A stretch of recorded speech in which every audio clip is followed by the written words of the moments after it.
आपको क्यों निकाला गया? जोर से निकाल रहा है, क्यों?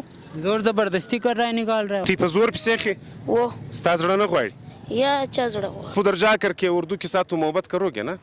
क्या मोहब्बत करेंगे उर्दू? इसने हमारे साथ मोहब्बत करा है, जो हम मोहब्बत करें इसके साथ. उलसनी उसके साथ में वागा उबैद. नाजरीन, आप लोगों को पता है कि एपेक्स कमेटी के फैसले के बाद अफगान तारकीन अपने वतन को वापस जा रहे हैं, लेकिन उसको मुश्किलात का सामना पेश आ रहा है. इसलिए पेश आ रहा है कि आज मैं यूनिचार के दफ्तर के सामने खड़ा हूँ. कल 5 बजे से आज तक सिंगल फैमिली को यूनिचार ने फारिग नहीं किया, और उसके बावजूद उन्होंने कहा कि मीडिया वालों को यहाँ पे कवरेज की इजाज़त नहीं है. उसने स्ट्रेट फॉरवर्ड हमें मना किया है.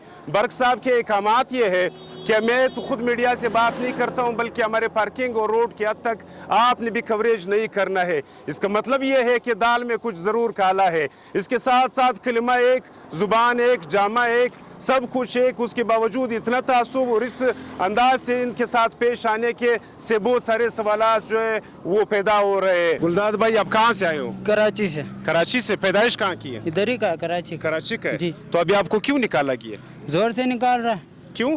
जोर जबरदस्ती कर रहा है, निकाल रहा है. आपका अफगानिस्तान में घर किधर है? घर नहीं है हमारा अफगानिस्तान. अभी उधर जाके किधर जाओगे? ऐसा बेबाम पे रहेंगे जैसा इधर रह रहा है. आपकी पैदाइश पाकिस्तान की है? बिल्कुल.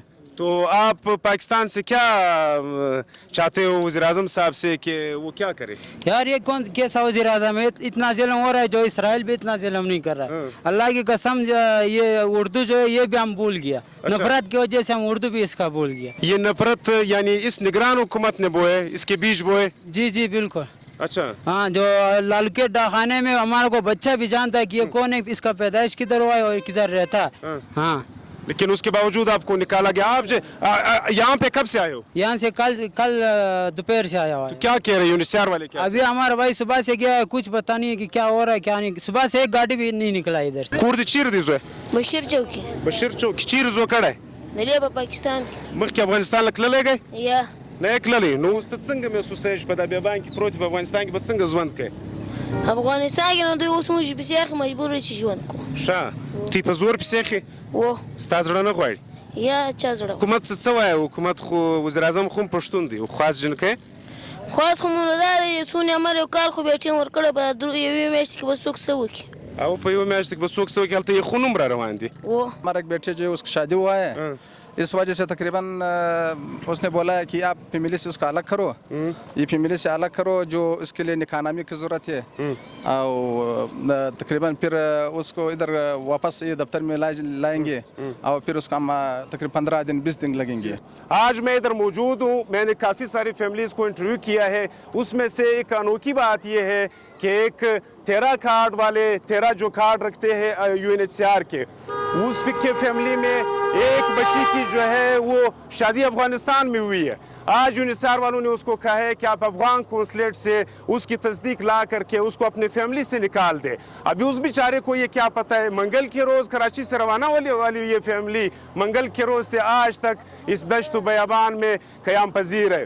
दूसरी तरफ 1951 के एक्ट के मुताबिक अगर आप लोगों को पता हो, जस्टिस अतर मिनुल्लाह इस्लामाबाद हाई कोर्ट के चीफ जस्टिस का फैसला मौजूद है. वो कहता है कि जो बच्चा पाकिस्तान में पैदा होता है वो पाकिस्तानी शरीयत का हामिल है. बल्कि दुनिया के अक्सर कवानीन में इसी तरह होता है कि जो बच्चा जहाँ पे पैदा होता है वो शरीयत का हामिल है. 2 वजूहात की वजह से वो हामिल नहीं है. एक तो जो यहाँ पे सफ़ीर होता है वक्त के मुताबिक उसका बच्चा पाकिस्तानी शरीयत का हामिल नहीं है. दूसरा, खुदा न खास्ता अगर कोई जंग आ जाती है, जंग पाकिस्तान को कोई कब्ज़ा करता है, उस फौजी का बच्चा जो है पाकिस्तानी शरीयत का हामिल नहीं है. अदरवाइज़ दुनिया में कोई ऐसा कानून नहीं है. यूनिचार के आदादुशुमार के मुताबिक 13 लाख अफराद जो है POR कार्ड रखने वाले अफराद है. उसमें से इनके आदादुशुमार के मुताबिक 82% लोग जो 10,66,000 अफराद बनते हैं वो यहाँ पे पैदा हुए हैं. उसका वाज़ेह सबूत ये है कि यूनिचार की रिपोर्ट के मुताबिक 62% जो है वो 25 साल से कम उम्र वाले हैं. तो ज़ाहिर है वो यहाँ पे पैदा हुए हैं. एक तरफ हम कवानीन बनाने पे करोड़ों अरबों रुपए खर्च करते हैं, दूसरी तरफ हम अपने कवानीन पे अमल दराने में मुकम्मल तौर पर नाकाम है। यहाँ पे UNHCR के जो हमारे लोकल अफसरान हैं वो भी लाखों रुपए तनख्वाह तो लेते हैं, लेकिन कल 5 बजे से सिंगल फैमिली यहाँ से फारिग नहीं हुई है। ये तनख्वाह आपको पता है कि ये दुनिया में ज़कात के पैसे UN अक़वाम मुत्तहिदा जमा करते हैं, ये तनख्वाह ज़कात के पैसों से तनख्वाह लेने वाले अफसरान भी, इनको भी सोचना चाहिए कि आप प्राइवेट तो हो लेकिन इंसानियत का तकाजा है कि ये जुल्म आपको नज़र आता है, उसके बावजूद आपका अमलनामा भी इनके सामने है।